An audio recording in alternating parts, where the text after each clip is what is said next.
அனைவருக்கும் வணக்கம். ஒரு விவசாயம் எப்போ சிறக்கும், எப்போ ஒரு விவசாயிக்கு அது சிறந்ததாக இருக்கும் அப்படின்னு ஔவையார் ஒரு பாடல்ல சொல்றாங்க. ஏறும் இரண்டுள்ளதாய் இல்லத்தே வித்துள்ளதாய் நீரருகே சேர்ந்த நிலமுமாய் ஊருக்கு சென்று வர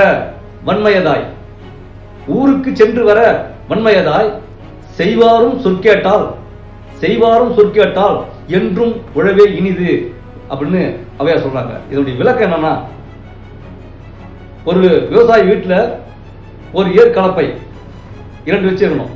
ஒன்று பயிர் இருந்தால் இன்னொன்று பயன்படுத்தலாம். இது அந்த காலத்துக்கான ஒரு பொருந்தம். இந்த விஷயம் 2 ஏர் இருக்கணும் ஒரு விவசாயி வீட்டில்.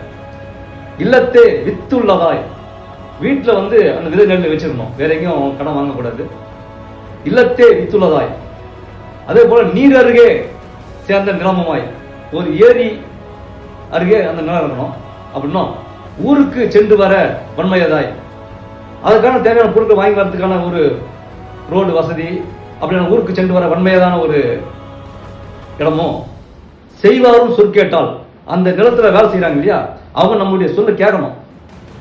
அப்படி இருந்தா என்றுமே உழவு இனிது அப்படின்னு ஔவையார் சொல்லியிருக்காங்க.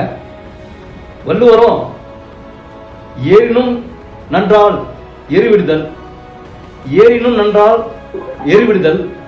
நட்டப்பின் நீரினும் நன்றதன் காப்பு அப்படின்னு குறள்ல சொல்லியிருக்காரு. 2000 ஆண்டுகளுக்கு முன்னே விவசாயத்தினுடைய முக்கியத்துவத்தை ஔவையாரும் திருவள்ளுவரும் இப்படி சொல்லியிருக்காங்க. நன்றி.